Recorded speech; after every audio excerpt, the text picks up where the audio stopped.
திமுகவுடைய தவறுகளை சுட்டிக்காட்டி ஒரு புதிய ஆட்சி பெண்களுக்கானது, இளைஞர்களுக்கானது, மக்களுக்கானதாக இருக்கும்.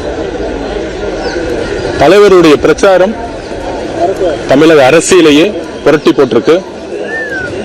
இந்த வரலாறு, இன்றைய வரலாறு இந்தியாவே எதிர்பார்க்காத ஒரு வரலாறு. இதை இந்த வரலாற்றுடைய வெற்றியை கரூரில்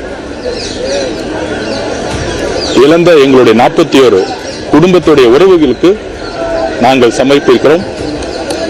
எங்களுடைய தலைவர் விஜய் அவர்களுக்கான வெற்றி எங்கள் மீதும் எங்கள் வேட்பாளர்கள் மீதும் பெண்கள் தன்னுடைய எங்க தலைவரை ஒரு பையனா, ஒரு மகனா, அண்ணனா, தம்பியா, ஒரு உணர்வு பூர்வமான ஒரு நம்பிக்கையான தலைவரையும் வேட்பாளர்கள் எல்லாரையும் தன்னுடைய குடும்பத்தில் உறவுகளா பார்த்ததுனாலதான் இன்னைக்கு தமிழக வெற்றி கழகம் ஒரு மாபெரும் வெற்றியை பார்த்திருக்கு.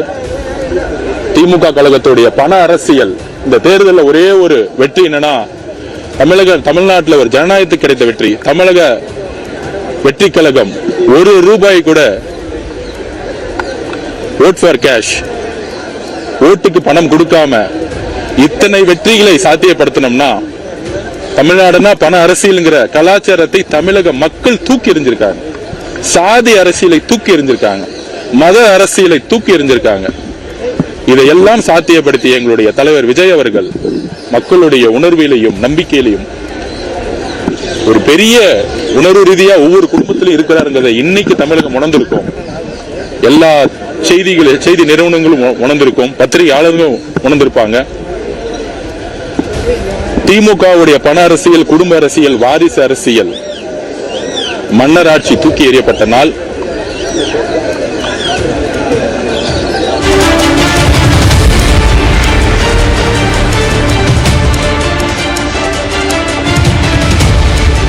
வாக்கு வித்தியாசம் 9192, கிட்டத்தட்ட 10,000 வாக்குகள் வித்தியாசத்தில் மு.க. ஸ்டாலின் தோல்வியை தழுவி இருக்கிறார் என்பதை பார்க்க முடிகிறது.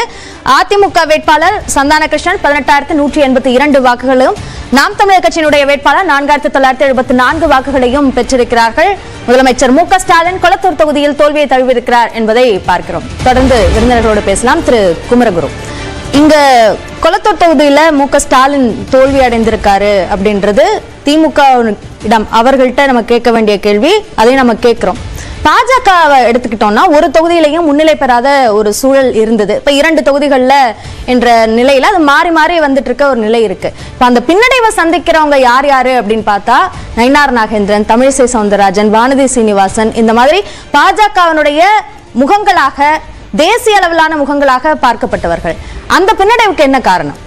இல்லை, அது எல்லாமே நீங்கள் அதிமுக கூட்டணின்னு பார்த்தீங்கன்னாலே எதிர்பார்க்காத பெரிய பெரிய ஸ்டால்வர்ட்ஸ் எல்லாமே தோற்றுருக்காங்க பார்த்தீங்கன்னா இந்த தடவை. அதான் இப்போ நம்ம இதில் கரெக்டாக இவரை செலக்ட் பண்ணி போடுறதுனா இல்லை, மொத்தமாகவே அவங்க விசிலுக்கு போடணும்னு முடிவு பண்ணி போட்டாங்கன்னு. இப்போ நல்ல உதாரணம் சொன்னீங்க, விஎஸ் பாபுவும் ஸ்டாலின் அவர்களும். அங்கே அந்த கொளத்தூரில் நீங்கள் எங்கே போய் கேட்டாலும் ஸ்டாலின் ஜெயிச்சிருவார் 90% சொல்லுவாங்க. ஏடிஎம்கே வெறியர்கள் இருப்பாங்க பாருங்க, அவங்க என்ன பண்ணுவாங்க, ரெட்டலை இந்த ஜெயிச்சிடும் அப்படின்னு சொல்லுவாங்க. எங்கேயுமே விஎஸ் பாபு ஜெயிப்பாருன்னு யாரும் சொல்லி கூட இல்லை.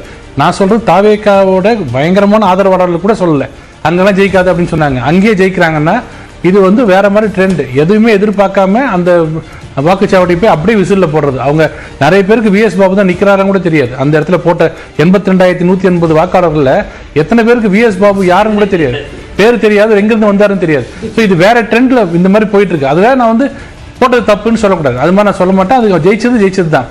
இன்னொரு நம்ம சகோதரர் சொல்லும்போது அவரும் நம்ம பிசிகா சகோதரன் சொன்னாரு, எப்போ எதை எடுத்தாலும் கடைசியில் கொண்டு வந்து அந்த புள்ளி எங்கே போய்ப்பாங்கன்னா பாஜக எதிர்ப்பு. தயவுசெய்து பாஜக உள்ள விட்டுறாதீங்க, தயவுசெய்து பாஜக சொல்றது கேட்க பதட்டப்படாதீங்க, ஒன்றும் ஆகாது, எதுவும் நல்லதான் நடக்கும். இப்போ விஜய் தனியா ஜெயிக்கிறாரு, அவர் வந்துட்டார், பட்டு அவர்கிட்ட போயிட்டு என்ன கொம்பு சீ விடுறாங்கன்னா, தயவுசெய்து சென்ட்ரல் கவர்மெண்ட்டை பகச்சிக்குங்க, அவங்க என்ன சொன்னாலும் கேட்டுக்காதீங்க, ஃபண்டு வரலாம் விட்டுருங்க, இருக்கவே இருக்கு மாநில சுயாட்சி, ஃபண்டு வராது, நீங்க ஏதாவது சொல்லிடுங்க வராதுன்னு பகச்சிக்குங்க, கேட்டா மோடி எதிர்பார்க்காரு, இப்படி பண்ணாதீங்க. அப்படி இருக்க மாட்டாரு விஜய். உண்மையிலே இல்ல, விஜய் உண்மையிலே நான் நினைக்கிறது எப்படின்னா, 4.5 லட்சம் கோடி கடனை வாங்கிட்டு ப்ராப்பர்ட்டி டாக்ஸ் உயர்த்துற அளவுக்கு மோசமான அட்மினிஸ்ட்ரேஷன் இந்த உலகத்தில் யாரும் பண்ண மாட்டாங்க. விஜய் கண்டிப்பா பண்ண மாட்டாருன்றது எனக்கு தெரியும். அதனால அவரு கொள்கை ரீதியாக என்னென்ன எதிர்த்துட்டோம், பாஜக எதிர்க்குங்க, அதிமுக எதிர்ங்க, ஆனா அரசாங்க ரீதியா எந்த திட்டம் உங்களுக்கு தேவை எது தேவையில்லைங்கிறத ஒழுங்கா அதை அனுசரிச்சு நீங்க மத்திய அரசு இருந்தீங்கன்னா மத்திய அரசும் உதவி செய்யும், மாநில அரசுக்கு நல்லது வரும். இந்த மாதிரி ஆனா மத்திய அரசோட கூட்டணியில இருந்த, அதாவது பாஜகவோட கூட்டணியில இருந்த சமயத்திலும் தமிழ்நாட்டிற்கு வெள்ளத்திற்கு தேவையான நிதியை வழங்கலன்னு திரு எடப்பாடி பழனிசாமியே சொல்லியிருக்காரு. அப்படியான சிக்கலை சந்திக்கிறோம்னு அவரே சொல்றாரு. அப்படி இல்ல, அதுக்கு நாங்க தகுந்த விளக்கம் என்ன சொன்னோம்னா, நீங்க கேட்கிற 1000 கோடி 10,000 கோடின்னு வராதுங்க, தனித்தனியா அந்த துறைக்கு கொடுக்கணும். நான் பல தடவை எக்ஸ்பிளைன் பண்ணிட்டோம். நாங்க இன்னும் சொன்னோம், பார்லிமெண்ட்ல உங்க திமுக சேர்ந்த எம்பிக்களே கேட்டாங்க எவ்வளவு கொடுத்தாங்கன்னு, துறை ரீதியா கொடுத்துட்டாங்க.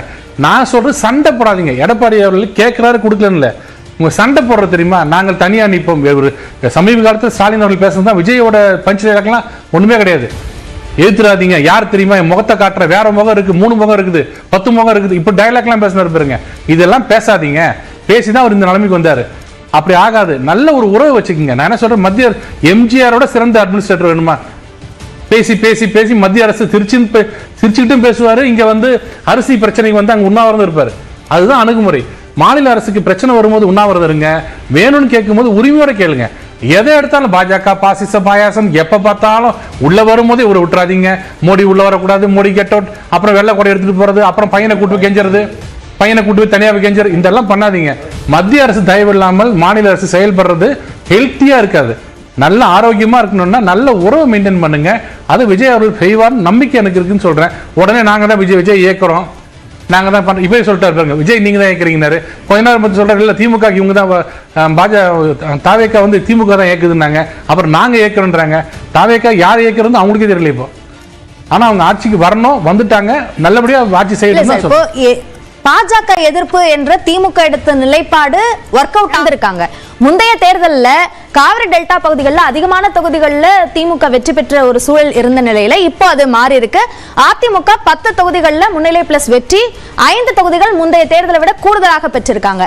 இந்த காவிரி டெல்டா பகுதிகளில் தான் திமுகவுக்கும் அதிமுகவுக்குமான அந்த வித்தியாசம் ரொம்ப அதிக அளவில் இருந்தது. இது காவிரி டெல்டா பொறுத்த விஷயம். அடுத்து வடக்கு மண்டலம் அப்படின்னு எடுத்துட்டோம்னா அங்க என்ன நடந்திருக்கு அப்படின்னு பார்க்கும்போது அது மொத்தம் 100 தொகுதிகள். அந்த 100 தொகுதிகளில் 48 தொகுதிகளில் தாவேக்கா வெற்றி பிளஸ் முன்னிலை பெற்றிருக்காங்க. அதிமுகவை பொறுத்த வரைக்கும் 33 தொகுதிகளில் வெற்றி பிளஸ் முன்னிலை. அதாவது முந்தைய தேர்தலில் 70 தொகுதிகளில் திமுக உடைய வெற்றி இருந்தது, அது இப்போ 19ஆக குறைஞ்சிருக்கு. 50 தொகுதிகளை இந்த வடக்கு தொகுதிகளில் மட்டும் திமுக இழந்திருக்காங்க. அது அதிமுகவுக்கு 2 தொகுதி மட்டும் போயிருக்கு, 48 தொகுதிகள் தாவேக்காவுக்கு போயிருக்கு அப்படின்றத பார்க்கிறோம். அடுத்ததாக மற்றொரு 2 மண்டலங்கள் இருக்கு. அதுல முக்கியமான தெற்கு மண்டலத்தை நம்ம பார்க்கிறோம். தெற்கு மண்டலத்தை பொறுத்த வரைக்கும் அதுல எந்தெந்த கட்சிகளுக்கு எவ்வளவு போயிருக்கு அப்படின்னு பார்க்கும்போது ஒட்டுமொத்தமாக 51 தொகுதிகள். அதுல திமுக 25 தொகுதிகளில் வெற்றி பிளஸ் முன்னிலை. இந்த இடத்துல தாவேக்காவை விட திமுக அதிகமாக பெற்றிருக்கு அப்படின்றத பார்க்க முடியுது. வடக்குலையும் காவிரி டெல்டாவிலையும் தாவேக்கா அதிகமா இருக்கு, ஆனா இங்க திமுக அதிகமா இருக்கு. 25 தொகுதிகள், ஆனா முந்தைய தேர்தலை விட 13 தொகுதிகளை இழந்திருக்காங்க. தாவேக்கா 22 தொகுதிகளில் முன்னிலை பிளஸ் வெற்றி, அதிமுக 4 தொகுதிகளில் அவங்களும் 9 தொகுதிகளை இழந்திருக்காங்க. அந்த 13 பிளஸ் 9 ரெண்டும் சேர்ந்து தாவேக்காவுக்கு போயிருக்கு. சோ இங்கேயும் 2 கட்சிகளுமே தாவேக்கா கிட்ட தங்களுடைய தொகுதிகளை இழந்திருக்காங்க அப்படின்றத புரிஞ்சுக்க முடியுது. அடுத்ததாக மேற்கு தொகுதி. இந்த மேற்கு தொகுதியை பொறுத்த வரைக்கும் 2021 தேர்தலில் அதிமுக அதிகமான தொகுதிகளை வெற்றி பெற்ற ஒரே மண்டலம் இதுவாகத்தான் இருந்தது. அந்த மண்டலத்துல இப்போ அதிமுக 3வது இடத்திற்கு போயிருக்கு அப்படின்றத பார்க்க முடியுது. தாவேக்கா 19 தொகுதிகளில் வெற்றி பிளஸ் முன்னிலை பெற்றிருக்காங்க. திமுக கூட்டணி 13 தொகுதிகளை 3 தொகுதிகளை தான் இழந்திருக்காங்க. ஆனா இந்த மண்டலத்தை பொறுத்த வரைக்கும் அதிகமான தொகுதிகளை இழந்தது அதிமுக தான். 10 தொகுதிகளில் இப்போ முன்னிலை பிளஸ் வெற்றி இருக்கு. 16 தொகுதிகளை இழந்திருக்காங்க. அந்த 16 பிளஸ் 3 19 தொகுதிகளும் தாவேக்காவுக்கு போயிருக்கு. இது மண்டல வாரியாக இருக்கக்கூடிய ஒரு நிலவரம். இது பற்றி திரு ஷபீர், மண்டலமா எடுத்துக்கிட்டோம்னா எதெல்லாம் ஸ்ட்ராங்கா யாரெல்லாம் இருந்தாங்களோ, அதாவது திமுக மட்டும் இல்ல, அதிமுக மேற்கு